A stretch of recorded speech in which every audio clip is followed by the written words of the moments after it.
অসাধারণ সুন্দর। যেখান থেকে জানি না অ্যাকশন ক্যামেরা কতটা কি কভার করতে পারবে। সামনে 10 মিটারের পরে বেশি দেখা যাচ্ছে না। সামনে এই যে পাহাড়টা দেখা যাচ্ছে এটা কিন্তু কালিম্পং শহরটা, আর এই দিকটাই ডেলো। আমার এবারের গন্তব্য কালিম্পং জেলার কয়েকটি অফবিট ডেস্টিনেশন। আজকের ঠিকানা চারখোল। নতুন রাইড, নতুন ঠিকানা, সাথে দুর্দান্ত সব প্রাকৃতিক দৃশ্যের সাক্ষী থাকবো আমি, আর আমার সাথে তোমরাও।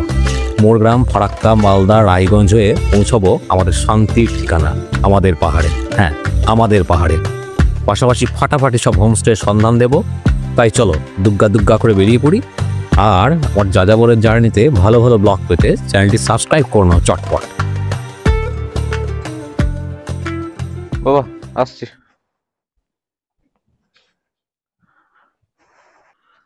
আসছি।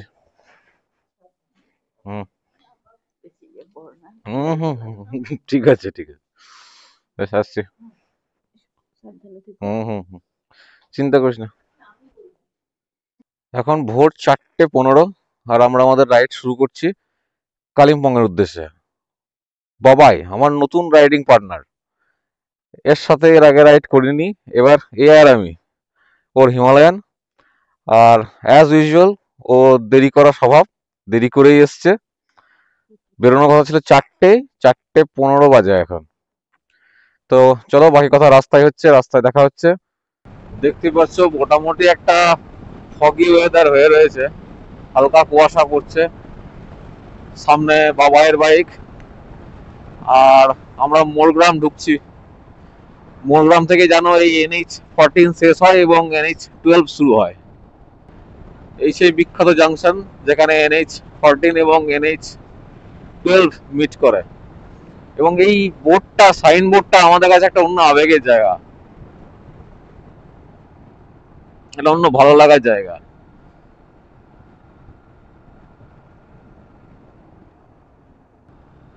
তো আমরা NH12 ধরে ফেলেছি। এবার এই NH12 ধরে আপ টু ডালখোলা অবধি। সামনে অমরপুরে আমরা একটু চা খেয়ে নেব, তারপর আবার দেখা যাবে। বাপরে, জানি না বুঝতে পারছো কিনা, ঘন কুয়াশা, ভিজিবিলিটিও কমে গেছে অনেক। অমরপুর থেকে জাস্ট বেরিয়েছি আর এরকম ঘন কুয়াশা। সামনে 10 মিটারের পরে বেশি দেখা যাচ্ছে না। এরকম রাস্তায় কিন্তু বাইক চালানো খুব রিস্কি, বেশ রিস্কি।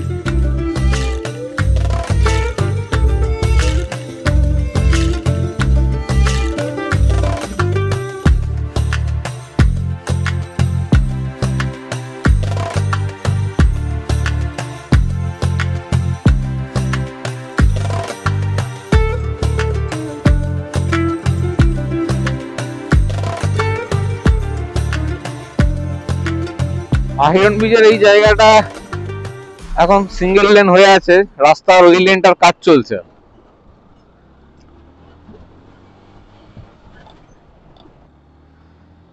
তো দেখতে পাচ্ছ ফারাক্কা ব্যারেজ চলে এসেছি। ফারাক্কা ব্যারেজ আমাদের বাইক নিয়ে পেরোনো সত্যি একটা আবেগের বিষয়।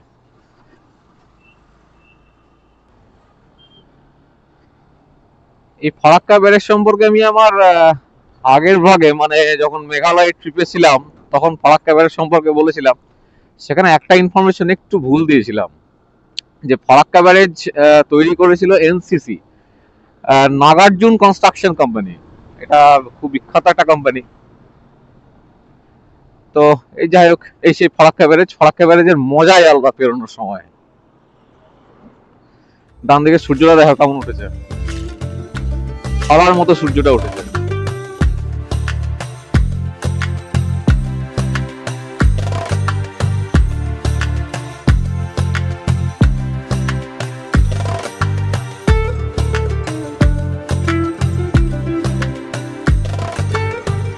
এই দিকে যে রাস্তাটা চলে গেল, এটা মালদা শহরের ভিতরে ঢুকছে, আর এটা মালদা বাইপাস দিয়ে আমরা বেরিয়ে যাব। এখান থেকে আমাদের ধাবাগুলো যে সামনে পড়বে বাঁ দিকে, আর 5-6 কিলোমিটার। আমি জানি না দূরে দেখতে পাচ্ছ কিনা, বেশ ফগি হয়ে আছে।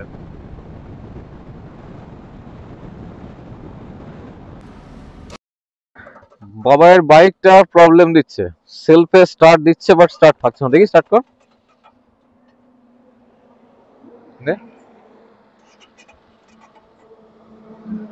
সেলফ দিচ্ছে বাট স্টার্ট নিচ্ছে না। রয়্যাল এনফিল্ডের ভাবা উচিত এই ইস্যুগুলো নিয়ে। লং রাইডের জন্য গাড়ি বের করছে, অথচ এরকম প্রবলেম গুলো হচ্ছে। অথচ এর এই প্রবলেমটার জন্য আমার মনে আছে এই বারবার রয়্যাল এনফিল্ডের সার্ভিস সেন্টারে গেছে, কিন্তু সমস্যার সমাধান এখনো হয়নি। এই লং রাইডে বেরিয়ে সমস্যা ভুগতে হচ্ছে।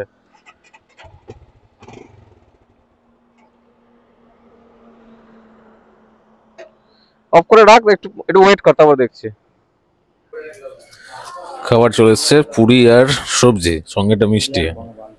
আর এই যে বাবাই খা, লে বল কেমন লাগছে খেতে? ভালো লাগছে? ভালো। ঠিক আছে। শান্তি পেয়েছিস? না, কেন? জল কিনে খেতে হয় তাই। জল কিনে খেতে হতো? জলটা ফ্রিতে দিলে ভালো হতো। আচ্ছা, অবশ্যই। আর এমনি তোর এই ডিশটা ঠিক আছে তো? খুব সুন্দর ডিশ। পরদেশি ধাবায় খাওয়া দাওয়া সেরে বেরিয়ে পড়েছি আমরা। 4টে করে পুরি দুজন মিলে খেয়েছি, মানে 4টে আমি 4টে বাবাই, 2 প্লেট। তো বিল হয়েছে 160 টাকা মোটামুটি। আর চায়ের দাম 30 টাকা কাপ, অ্যাজ ইউজুয়াল। খাইনি।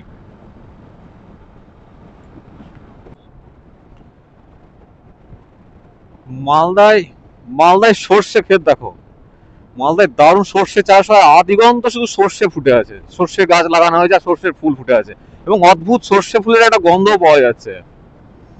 হাইওয়ের ধারে এরকম সর্ষে ফুলের ক্ষেত, আহা হা।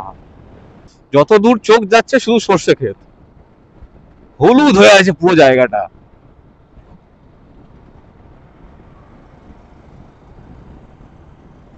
আর খুব সুন্দর সর্ষে ফুলের একটা গন্ধ পাওয়া যাচ্ছে পুরো রাস্তাটা জুড়ে। অসাধারণ লাগছে দেখতে। এবং রাস্তার দুধারে, NH-12 এর দুধারে দেখো সর্ষে ক্ষেত।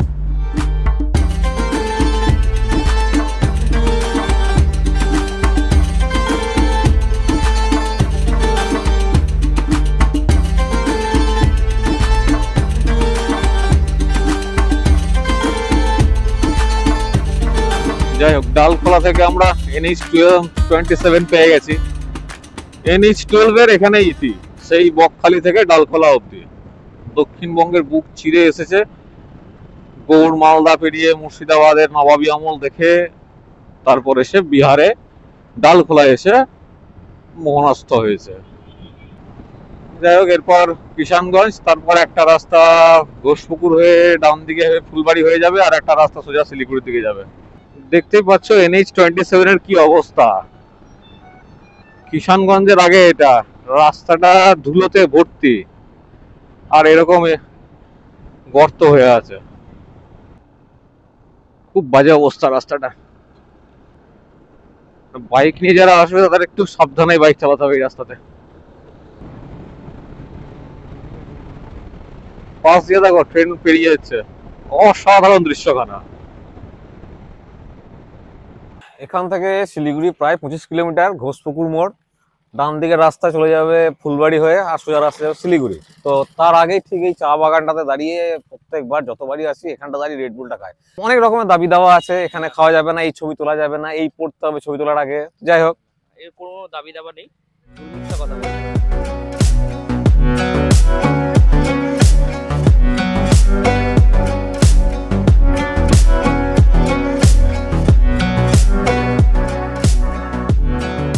দেখতে পাচ্ছি আমরা সেবক রোড ধরে নিয়েছি।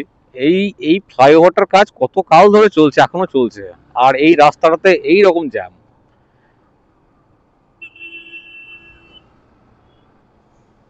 কতদিন ধরে চলবে কি জানি। আর এই পুরো রাস্তাটা এরকম জ্যাম, পুরো রাস্তাটা গাড়ির স্পিড উঠছেই না। এই জ্যাম ক্লিয়ার হবে না। সামনে পাহাড় দেখতে পেয়ে গেছি, দেখতে পাচ্ছ সামনে পাহাড়, জানি না আমার ক্যামেরায় ধরা পড়ছে কিনা। উফ, ফাইনালি ভালো রাস্তা পেয়েছি। এবার এই রাস্তা ধরে আপ টু 45 কিলোমিটার চারখোল। এই রাস্তাটা দিয়ে যাওয়ার মজাই আলাদা। সেবক রোড, NH10 এই রাস্তাটায় কানেক্ট করে শিলিগুড়ি থেকে গ্যাংটক। দুপাশে ঘন জঙ্গল, মাঝখান দিয়ে এই রাস্তাটা। একটু পর তিস্তার গা হয়ে যাবে। আগে কিন্তু এই হাই রোডটার নাম ছিল NH31, এখন হয়েছে NH10। আর রাস্তাটা কিন্তু খুব বিজি রাস্তা, কারণ যেহেতু এই রাস্তাটা সিকিমের সাথে কানেক্ট করে, যত টুরিস্ট ভেহিকল সব এই রাস্তা দিয়েই কিন্তু বেরোয়। দেখতেই পাচ্ছ রাস্তাটা কিরকম বিজি রাস্তা, আর এই সামনে পাহাড়, আর ঠিক ডান দিকে তিস্তা সুন্দরী বয়ে গেছে।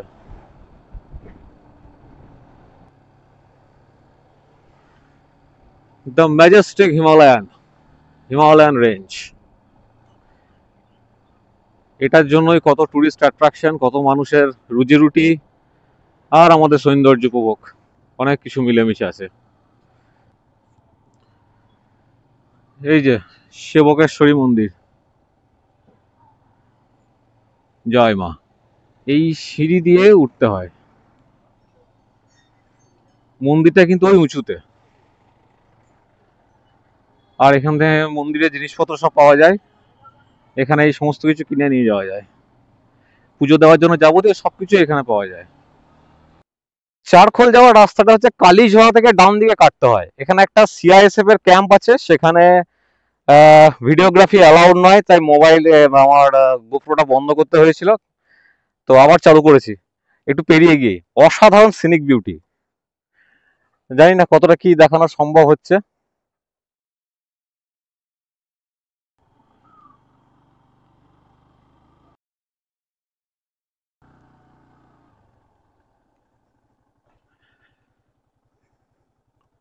অসাধারণ বিউটি, অসাধারণ সৌন্দর্য এখান থেকে।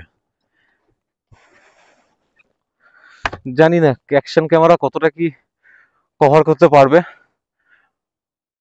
যেটা চোখে দেখছি সেটা তো কখনোই পারবে না ক্যামেরা কভার করতে, কিন্তু যেটুকুই পাওয়া যায় সেটুকুই মনে হয় পাওনা বড় বেশি হবে। এমন অপার্থিব দৃশ্য দেখতে পেয়ে আমাদের মোটরসাইকেল অবলীলায় বাঁ দিকে ব্রেক মেরে দাঁড়িয়ে পড়ে। কেউ যেন বলে ওঠে, বুক ভরে অক্সিজেন নাও শহুরে কৃত্রিমতায় ঘেরা বাঙালি যুবক। নীল পাহাড়ে ধাক্কা খাওয়া অক্সিজেনে নিজের ফুসফুসকে একটু শান্তি দাও। দুদণ্ড মনকে জুড়িয়ে নাও শহুরে আবর্জনা, গ্লানি, মানুষের তির্যক চাহনি থেকে নিজেকে মুক্ত করো। চারখোলের রাস্তা কিন্তু বেশ চড়াই উতরাই এবং অনেকটা উঁচুতে। আর 1 নম্বর গিয়ার আর 2 নম্বর গিয়ারের মধ্যে অদ্ভুত এক দোতনা আছে। 1 নম্বর বেশি পড়ে যায়, 2 নম্বর দিলে কম পড়ে যায়।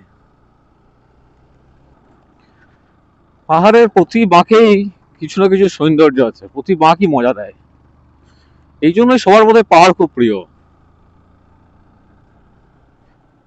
অবশ্য পাহাড় প্রিয় হওয়া বা পছন্দ হওয়ার সবচেয়ে বড় কারণ পাহাড়ের নিস্তব্ধতা, শান্তি, পাহাড়ের উচ্চতা। যে উচ্চতা মানুষের জীবনের অনেক উঁচুতে, সংকীর্ণতার বাইরে। আর এই জন্যই পাহাড়ের টানি বারবার ছুটে আসি এত কষ্ট করে। বাহ, অফরোডিংও হয়ে যাচ্ছে এখানে। আর সেই লেভেলের চড়াই। আমাদের হোমস্টের আশিস দা বলছিলেন যে গাড়ি চালানো অভ্যাস আছে তো পাহাড়ি রাস্তায়, খুব চড়াই উতরায়। হ্যাঁ, বুঝতে পারছি কেন বলছিলেন উনি। জাস্ট ভিউটা একবার দেখো, ভিউটা হঠাৎ করে দেখতে পেলাম, দেখে দাঁড়াতে পেলাম। এটা তিস্তা রিভার বেড। এই অপরূপা তিস্তার প্রেমে বারবার পড়তে ইচ্ছে করে। এমন মোহময়ী রূপের প্রেমে কে না পড়তে চাই বলতো। পড়ন্ত বিকালে তিস্তা সুন্দরীর শরীর জুড়ে সোনালী অলংকার আমাদের মতো কীট পতঙ্গদের তো আকৃষ্ট করবেই। আমাদের চেনা গণ্ডির বাইরে এসব হাসুলি মাকের আখ্যানগুলোই তো অমর হয়ে থাকে। নিদেন পক্ষে সেই আখ্যানের কিছুটা রস যদি আহরণ করতে পারি, সেটাই তো বড় প্রাপ্তি জীবনে, কি বলো? এই রাস্তায় ক্যামেরা অফ করার কোনো সুযোগ পাচ্ছি না, ক্যামেরা চার্জ আর দেবে না। অসম্ভব সুন্দর জায়গা পুরোটাই।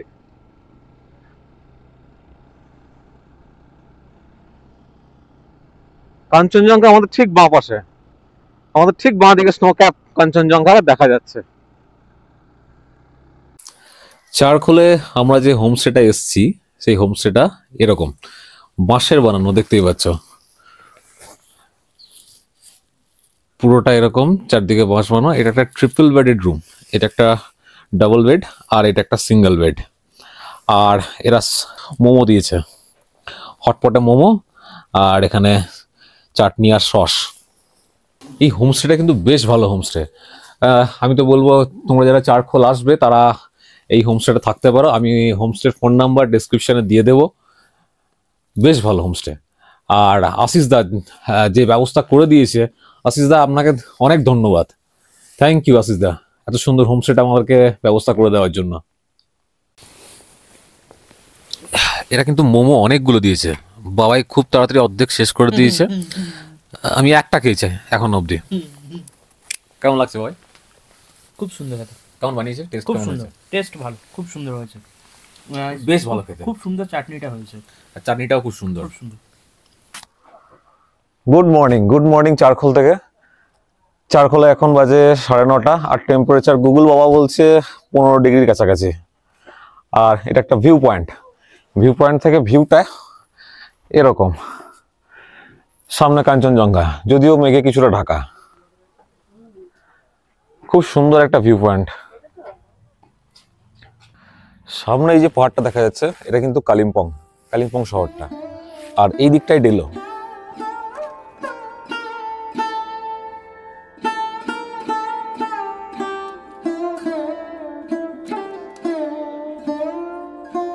এই ওয়াচ টাওয়ার থেকে আমাদের হোমস্টেটা দেখা যায়। হোমস্টেটা কিন্তু এটা, এই হোমস্টেটার ডিটেলস আমি ডেসক্রিপশন বক্সে দিয়ে দেবো। চারখোল কিন্তু খুব সুন্দর একটা গ্রাম, খুব সুন্দর গ্রাম।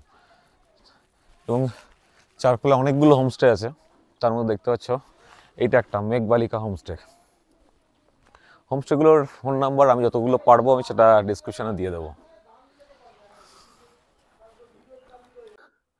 এইটা আমাদের হোমস্টে, পারিজাত হোমস্টে চারখোল।